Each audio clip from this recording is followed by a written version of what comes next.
Mojím cieľom je porozprávať vám o tom v rámci tohto projektu, aké máme ambície ohľadom sprievodcov a ako sa snažíme na sebe pracovať, aké sú základné princípy, ktoré by títo sprievodcovia mali, alebo vedúci skupín dodržiavať a zároveň o tom, ako vypracúvame štruktúru programu a ako pracujeme s tými ľuďmi. Nemusia to byť totiž úplne iba deti, môžu to byť aj rodiny, môžu to byť aj seniori, ktorých práve táto metodika pozýva do prírody.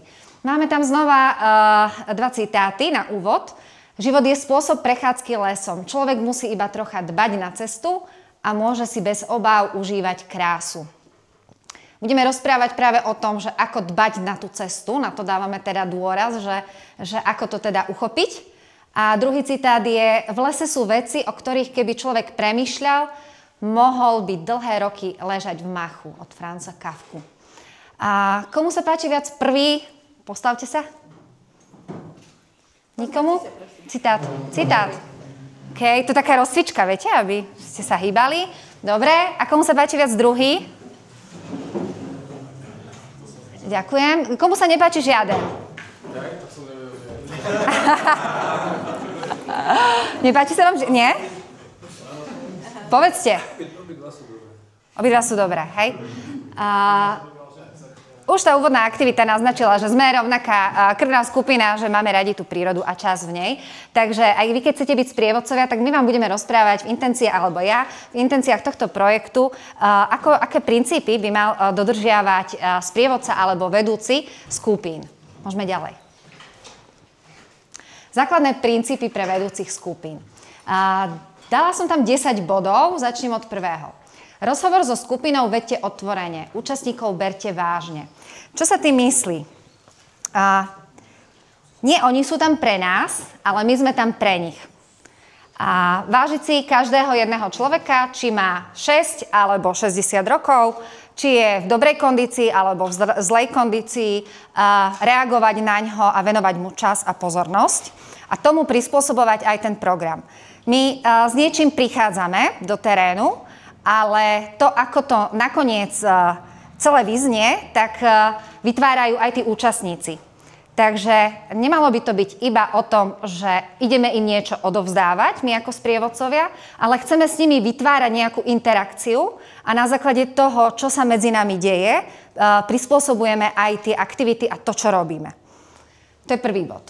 Hovorte o tom, čo v konkrétnom okamihu môžete vnímať zmyslami.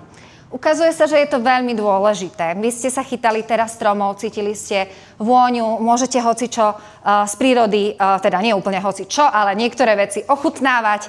A to zmyslové prežívanie je pre naše ďalšie rozvíjanie, poznávania, skúsenosti veľmi, veľmi dôležité. Takže táto metodika pracuje s tým, že cez zmysly, a má na to aj určené kapitoly v rámci motivácie, ako naozaj že naladiť na tú prírodu. A aj ste hovorili v úvode, že možno len tak plynúť, spomaliť a cez tie zmysly sa dostávame aj k emóciám, čo tu tiež bolo spomenuté. Takže to je v rámci toho sprevádzania veľmi dôležité. Stavajte na tom, čo už účastníci vedia. Skúmajte súvislosti. Tretí bod to bol, áno. Čo to znamená? Nehovoriť im niečo, čo im chceme alebo musíme povedať, ako to býva často v škole, že mám nejakú tému a ja im musím povedať ten základ, lebo mám nejaké štandardy a to musím akože zvládnuť v rámci tej vychádzky. Vôbec nie, práve naopak. Zaujímať sa o to, čo by oni chceli vedieť, alebo čo už vedia a čo by sme mohli my možno doplniť, alebo niekto v rámci tej skupinky. Čiže stavať na tej vlastnej skúsenosti. To súvisí naozaj aj s tým, čo sa mali by snažiť aktuálne učitelia, že aby sa približovali prostredníctvom toho záujmu aj o svojich žiakov. Štvrtý bod, striedajte aktivity. Aktivity pohybové, vedomostné, alebo také pomalšie, môže byť aj dýchacie, alebo tvorivé, s takými, pri ktorých sa niečo učia a zároveň formy. To znamená, že môžeme využívať individuálnu prácu, nejaký výskum, môžeme využívať dvojice, prácu vo dvojiciach, skupinovú prácu, kooperatívnu prácu a možno s takými pokročilejšími aj nejaké projekty konkrétne robiť. Čiže tie formy by bolo vhodné striedať a aktivita alebo metodika povzbudzuje k tomu, aby ste sa nebáli a aby sme skúšali nové hry. Tá metodika má 800 strán. Je veľmi inšpiratívne v tom listovať. Niekedy máme pocit, že keď už vieme 10, tak ideme dookola, ale naozaj netreba sa báť. Niekedy sa stanú chyby, niekedy sa dozviete ako ja dnes, že ako by sa to dalo vylepšiť a to je veľmi užitočné. A tie vylepšenia vám môžu dať aj decká. A ak vám niekto povie, že takto by sa to dalo urobiť lepšie a vy mu poviete, ďakujem ti za to, tak najmä u tých detí veľmi ich povzbudíte. A zvýšite tým tú ich vnútornú motiváciu, lebo oni do toho vstúpili, oni niečo takisto môžu urobiť a na ich názore záleží. Práve preto, lebo deti aj vplyvom toho, v akých časoch žijeme, majú dosť málo pozornosti a za tú pozornosť sú nesmierne vďační a toto je jeden z tých nástrojov. Piatý bod. Nie ste v škole, tak žiadne čisté sprostredkovávanie vedomostí. Nie, že sa postavím a niečo budem rozprávať, lebo ja som odborník. O tom to nemá byť. Šiestý bod. Zostaňte flexibilní, prispôsobujte sa skupine. O tom som už hovorila.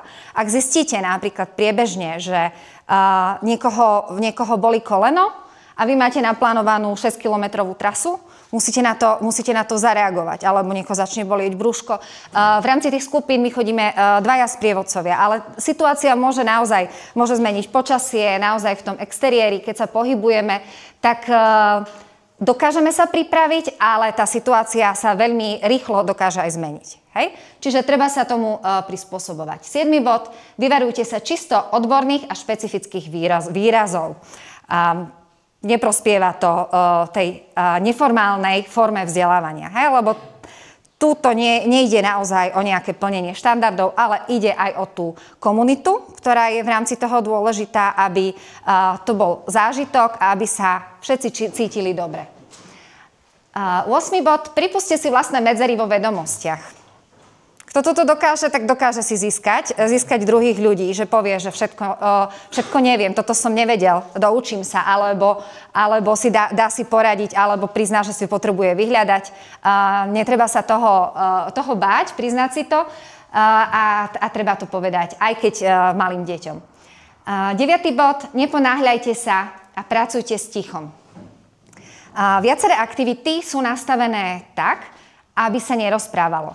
My, keď sme hľadali chrobáky, tak sme tiež išli potichu, ale tie aktivity môžu byť aj dlhší čas a niekedy sa to využíva v rámci takej reflexie, niekedy potrebujete to využiť v rámci motivácie, ale je dobré vypnúť zvuk a aj požiadať ostatných prítomných, aby boli ticho a na niečo sa zamerali.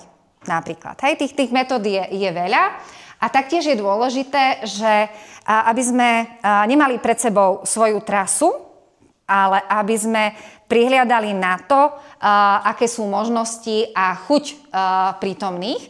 Takže nie je dôležité sa ponáhľať a keď pri nejakej aktivite je dôležitá aj dlhšia reflexia, pokojne je to v poriadku. Nemusíte stihnúť všetky hry, ktoré si naplánujete. Nie je to o tom, aby vy ste plnili nejaký plán, ale aby všetci z toho mali zážitok. 10. bod. V každom prípade zostaňte sama alebo sám sebou. To je veľmi dôležité, nehrať sa na niečo, čím nie sme, alebo kým nie sme. Tuto máme uvedené techniky sprostredkovávania vedomostí, súvislosti a pôsobenia zmyslov. Hej? V rámci tých vychádzok, exkurzií alebo výletov do prírody vieme využívať pozorovanie, detailné pozorovanie, sú tam rôzne možnosti. Pracujeme s ďalším pôsobením zmyslov, hravé stvárnenie, pod tým rozumieme rôzne rolové hry, alebo dáme deckám vytvárať nejaké objekty alebo nejaké vymyslené živočíchy. Podporuje sa takisto aj kreativita alebo taká tá hra na ich danej úrovni.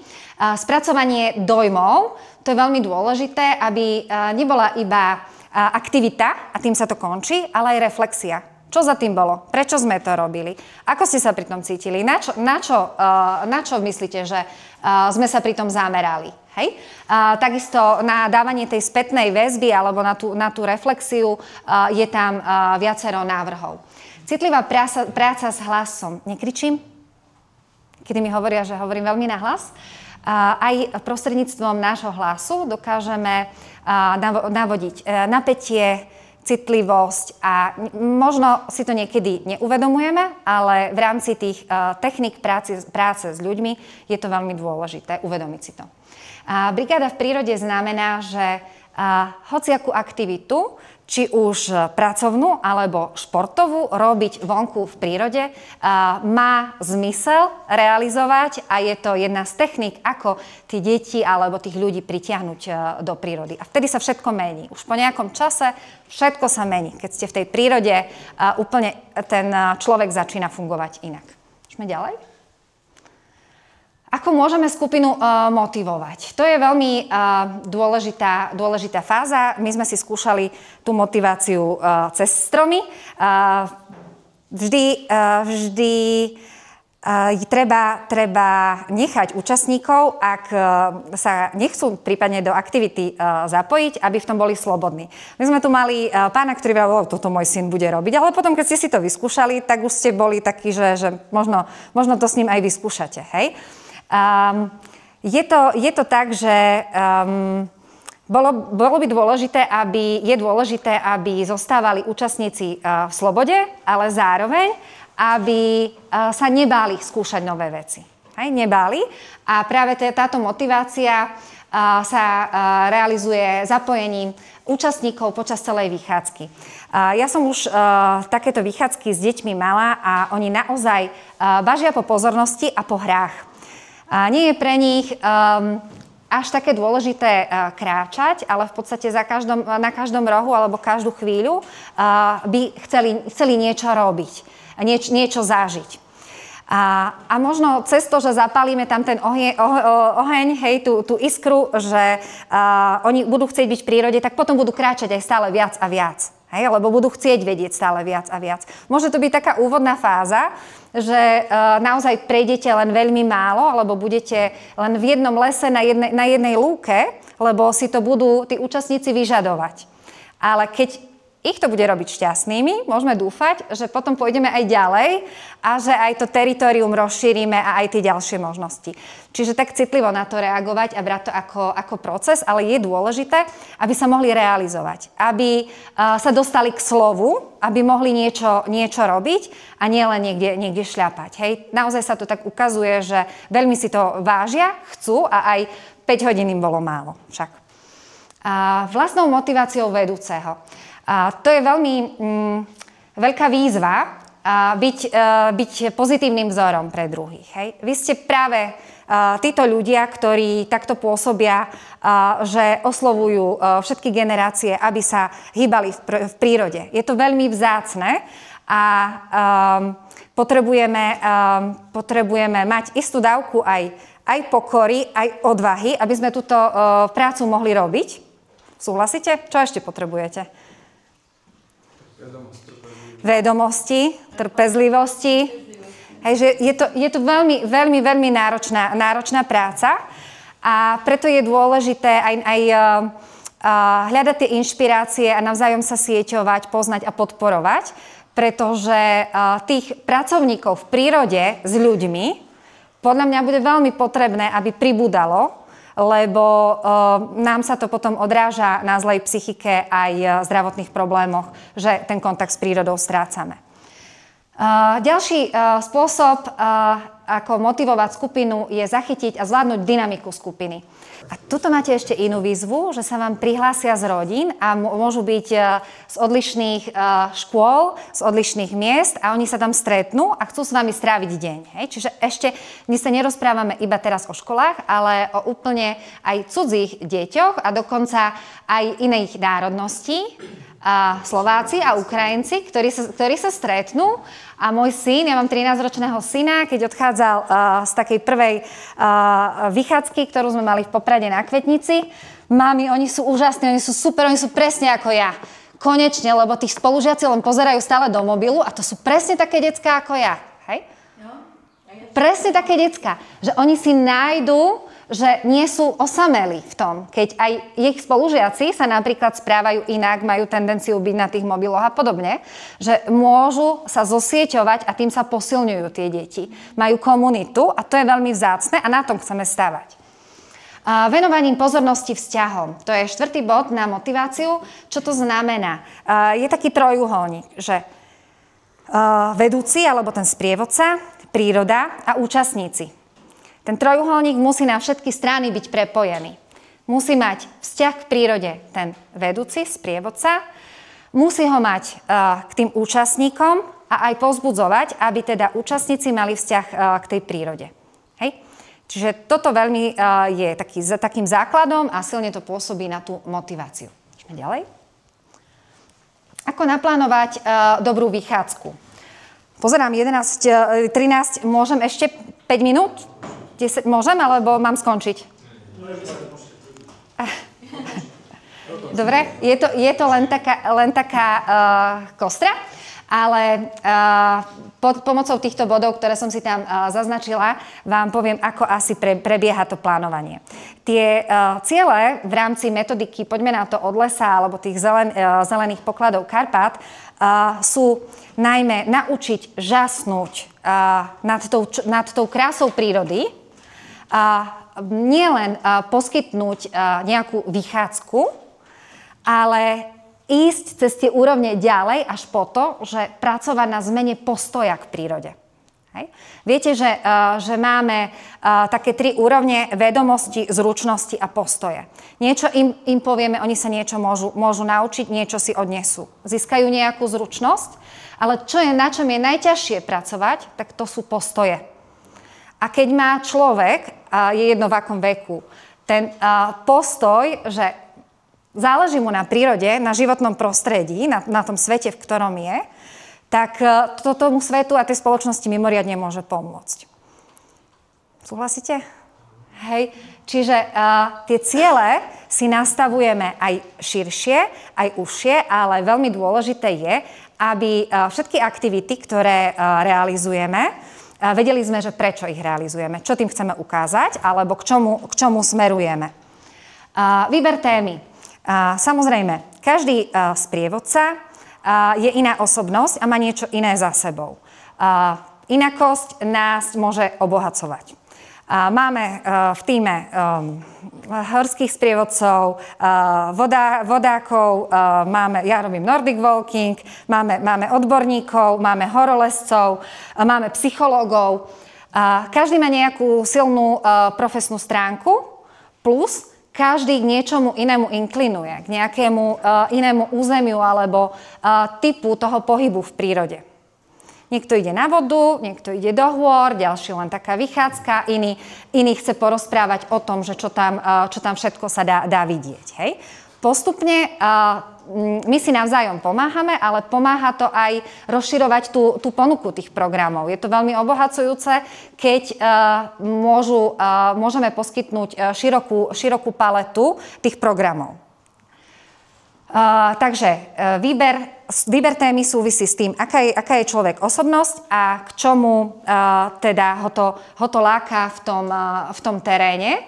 A v tomto máme obrovskú mieru slobody, že naozaj môžeme si voliť, kde chceme ísť a čo tam chceme robiť.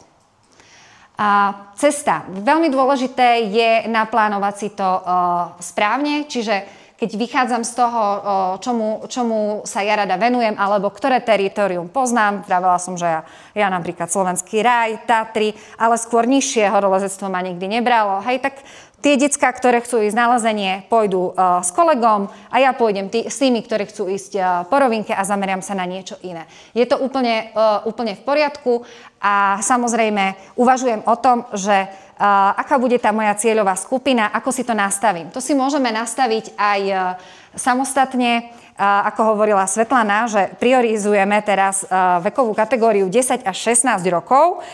Je to z môjho pohľadu najťažšie. Ja učím na 2. stupni a učila som aj na strednej škole. Je to najťažšia kategória, veková kategória. Inak tá metodika je od nejakých 4 rokov až po seniorov.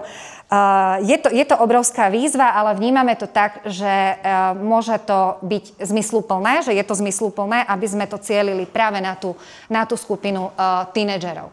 Čiže vždy aj tú cestu prispôsobujeme tej cieľovej skupine, ktorá je vopred naplánovaná, určená a takisto v rámci toho plánovania konceptu vychádzky si vieme aj stanoviť počet účastníkov, koľko je komfortné, aby sa zúčastnilo tej výpravy alebo vychádzky. Približne to je 15 členov.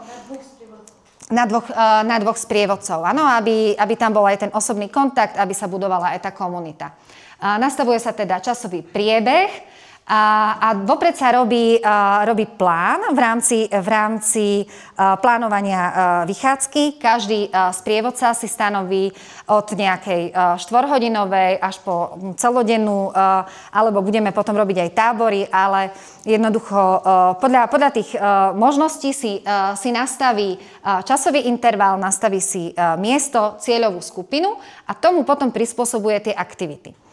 Takže keď viem, že sme boli na Sivej Brade, toto je na Sivej Brade pri Spiskom podhradí, poznám to, viem, že sú tam krásne výhľady, tak som sa zamerala na to, aby aj tie aktivity smerovali k tomu, že zvýrazním tie krásne výhľady. Potom máme tam travertín, máme tam gejzír, môžeme sa tomu venovať. Hej? Čiže keď mám nejaké miesto, mám nejakú aktivitu, hej, ja som robila Nordic Walking, tak som si naplánovala v prvej polovici Nordic Walking, v druhej polovici sme šli bez paličiek a v rámci toho, že som naozaj sa snažila reflektovať, že kto tam je, ako to vnímajú tí účastníci, tak som potom z tých aktivít, ktoré som si naplánovala, vyberala a nepoužila som všetky.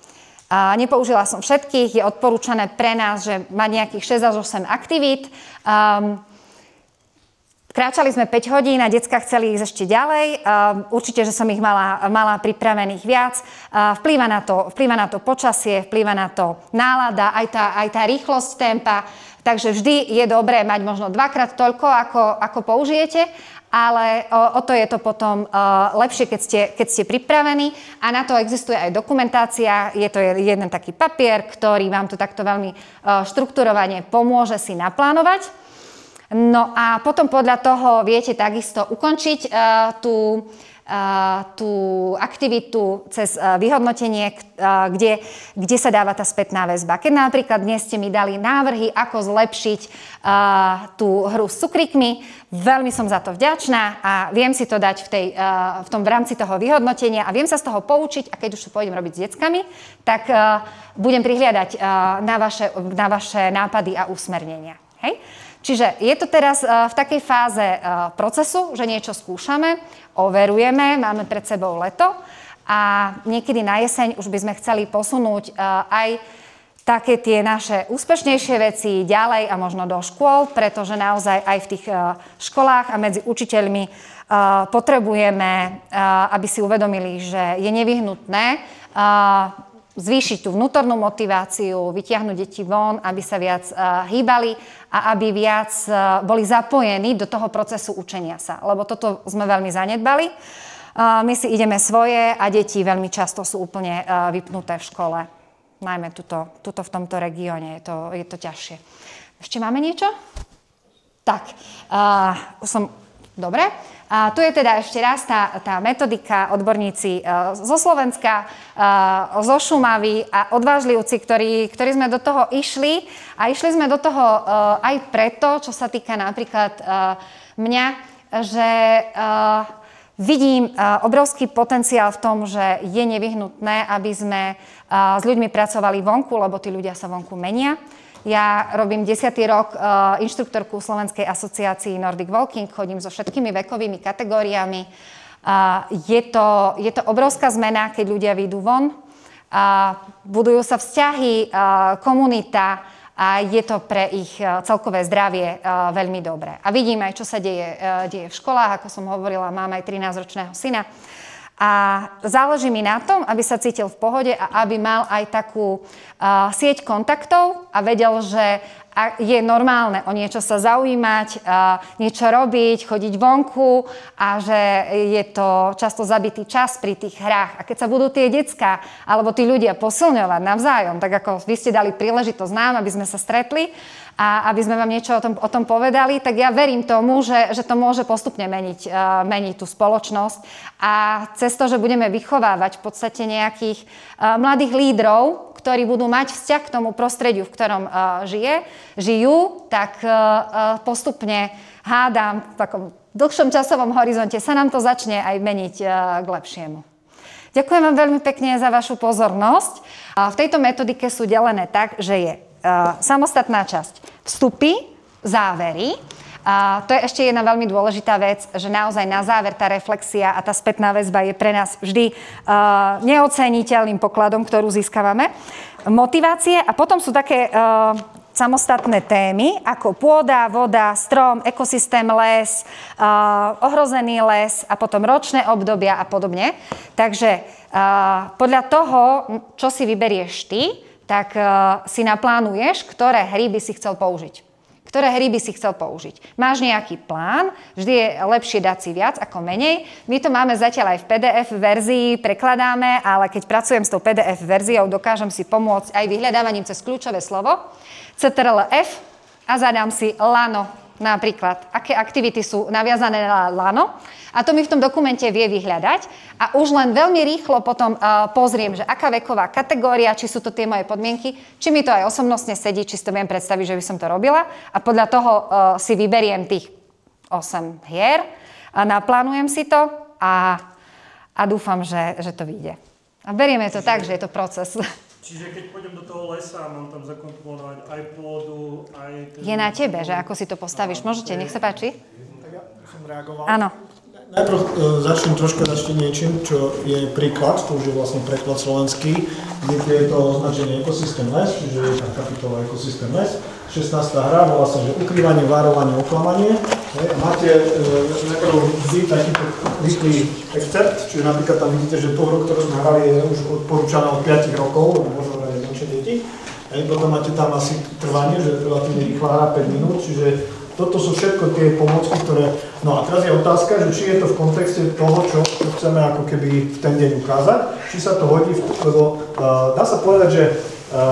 A toto je vlastne taká tiež úloha, že kde ako keby...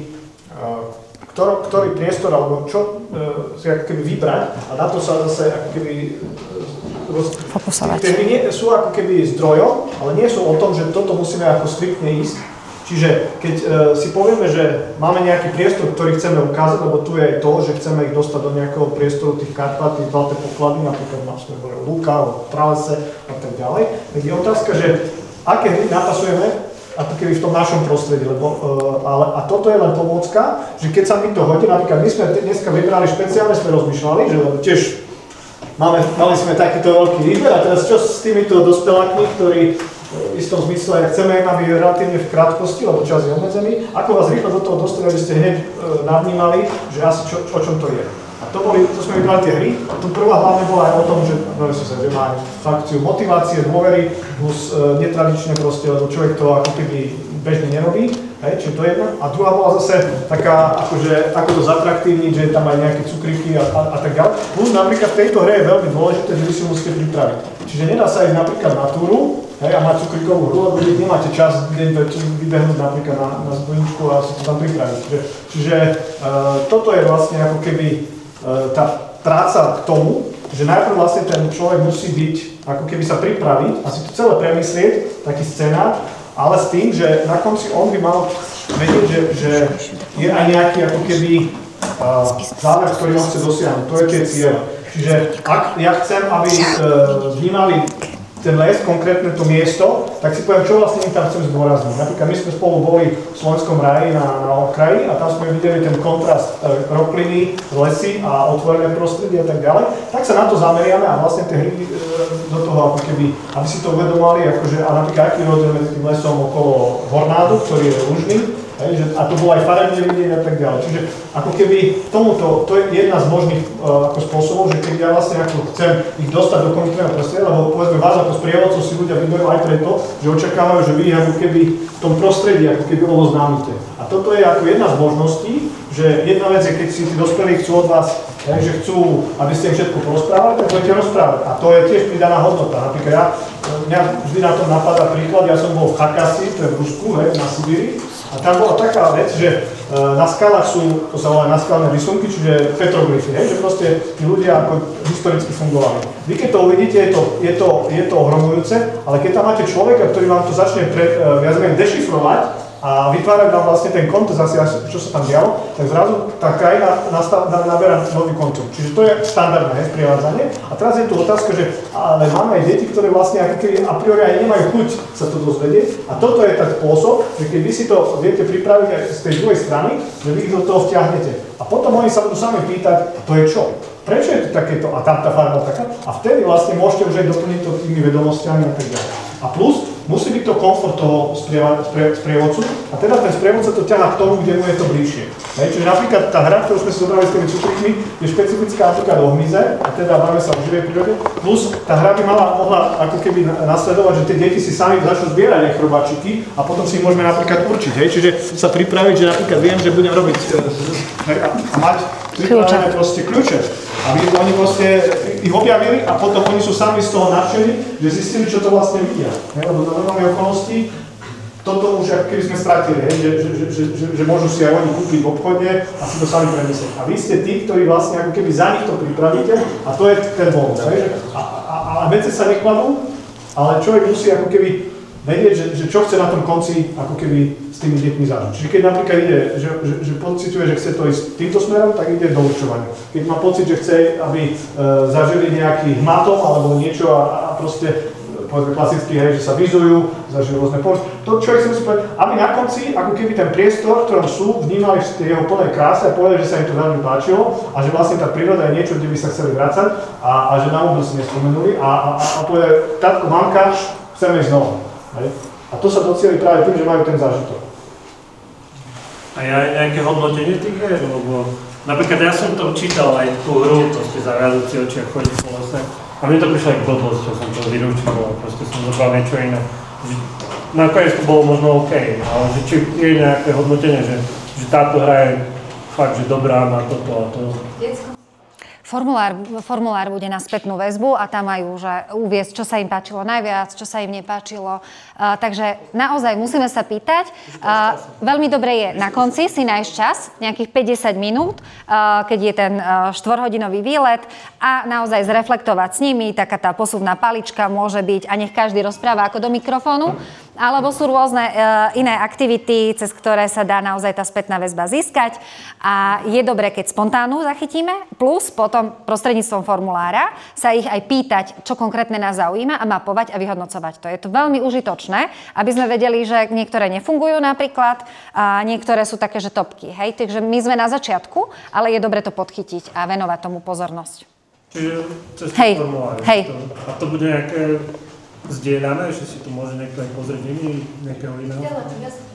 Takto, teraz bavím sa o dvoch veciach. Jedna je tá, že máme tu nejaký spôsob a všetci môžete ako keby to používať. Hej? Tým, že ste sprievodcovia, my hovoríme, že toto je ako ďalší zdroj a prístup, ktorý môže byť obohatený. To je jedna sféra. A potom máme sa o projekte, kde vlastne vy ako súčasť projektu máme aktivity a je áno, cieľom, aby sme tie aktivity v podstate to, čo vlastne zažijete a tie spätnú väzbu, aby sme sa vzájomne aj učili, aby sme plus o sebe vedeli a potom napríklad môže nastať aj taká situácia, povedzme ideálna, že vy každý máte tú svoju stránku, ako keby silnú stránku, kde robíte nejaké aktivity a urobíte to ako sériu a ľudia sa môžu poprihlasovať a vy vlastne ich posielate potom na tú ďalšiu a tak ďalej. To sa medzi nekladú. Plus je to, že vlastne ako keby je to ako, nie že divadlo, nie je to divadlo, ale ako keby vy tým, čo sme si na začiatku povedali, že my teraz máme problém tie deti odpútať, my hľadáme tie, ako keby, vy sám si ako keby robíte výber, že čo urobím, aké aktivity, jak si ich naskladám, aby som vlastne tie deti zabavil a na konci ako keby, čo bolo povedané, že povedzme, že zmení postoj, že ako on sám povie, lebo to je to a teraz sa vrátim k tej prvej aktivite, ktorú sme tu mali. Hej. Tie kartičky vo vás vyvolali nejaké emócie a vy ste sa tak trošku vyložili, troška svojho aj, nie že intimity, ale takého osobného života, o ktorom ste možno ani o sebe nevedeli, lebo nemáte čas, alebo za normálne okolnosti sa nebudete baviť, že čo som robil, keď som mal 15 rokov. Hej. A niektorí tu povedali, a v podstate, že si vieme to aj, pretože aj ja som bol taký, niekto síce sa si nechcel povedať, to je jedno, ale to je to, že vy vytvoríte ten priestor, aby aj tie deti vzájomne rozprávali a často budete prekvapení, že tie deti, zase osobná skúsenosť, že tie deti sami reagujú a niektoré deti napríklad na jednu hru sa chytia a chceli ísť viackrát tú istú hru a niektoré deti už mali dosť. Hej. Čiže toto je vlastne, ale tam je to hlavné a toto je tá hlavná vec, že dať im ten priestor. Nebáť sa im ho dať a oni si ten zážitok vlastne berú so sebou a nie je cieľom ako keby zdolať ten vrchol v tomto prípade, ale ten zážitok sprostredkovať. Samozrejme, keď vieme tie deti, alebo už je to nastavenie, alebo tie deti, takže ich aj niekde zaviesť ako keby na to super miesto. Ale to je už otázka vlastne toho, že ten človek si to musí presne predstaviť, že ako to dosiahne, aby bola aj povedzme záujem tej fyzickej aktivity. Plus, tým, že je to ako keby pripravované a vieme to vlastne ako keby takto informovať, tak ten človek si sám vlastne zhodnotí, či toho zaujíma. Lebo vlastne aj to je geniálne tu v tomto projekte, že my tu robíme veľkú diverzitu. Niekto pôjde na skaly, niekto pôjde na tie lode, niekto pôjde proste mať len takú vychádzku, jak sme boli tu s Nordic Walkingom, kde sme išli kvázi po rovine, hej, okolo ako tých travertínov pri Spišskej kapitule, tam je pažit, jak je Siva brada, hej, a proste tie výhľady a zastavovali sme, hrali sme hry a tak ďalej. Hej, a dneska vlastne zase ste videli, že sme boli v malom priestore a dalo by sa v tom priestore veľmi príjemne hrať aj celý deň, hej, ale s nejakou, hej, mala by byť nejaká niť. Hej. V tomto prípade tá niť bola tá, aby ste si rôznymi aktivitami uvedomovali niektoré tie veci a prežívali vlastne to, ako to je na tej druhej strane, lebo že im dávate ten zážitok, lebo toto je to, čo chýba, že dneska vlastne sa ako keby tá spoločnosť a mnohí tí rodičia a takto tie možnosti nedávajú vôbec ako keby sa odpútať a ísť normálne žiť a robiť normálne veci. Lebo v skutočnosti tie hry, čo sú vlastne, nie je to objavenie Ameriky a kolesa, ale akéhosi, a to sú tie dve stránky, že nastavenia, to je to hlavné, a potom, aby to nebolo, že a teraz čo tam dať, tak toto je možno inšpirácia, ale napríklad tým, že ideme splavovať, tu nie je žiadna hra na splav, lebo toto je Bavorský les a Šumava, respektíve lesná pedagogika, áno, väčšina tých hier je zameraná na les, ale je tam často vlastne ako keby možnosť adaptácie, čiže keď sme v inom priestore, tak si povieme, a teraz napríklad sme pri vode, tak rozprávame napríklad o rybách, o živote vo vode, hej, a je tam napríklad zvieracie pexeso, že sa rozprávame napríklad o tých rybách a zahráme si nejaké pexeso s tými a tak ďalej. Nie je klasické, ale že tie deti predstavujú, že si vyberú dvojice a musia zahrať, hej, a to je tá tak trošku aj invencia naša, že aby sme ako keby vytvorili taký nejaký produkt, ktorý vieme, že bude zaujímavý. A my ho vlastne teraz testujeme, lebo nie je jasné, že či 100% bude zaujímavý, ale práve cez takéto testovanie vlastne vidíme, na čo sa chytajú, aké sú reakcie, tak to vieme potom vylepšiť. A ako som povedal, napríklad v tej našej skupine sme mali krustov, alebo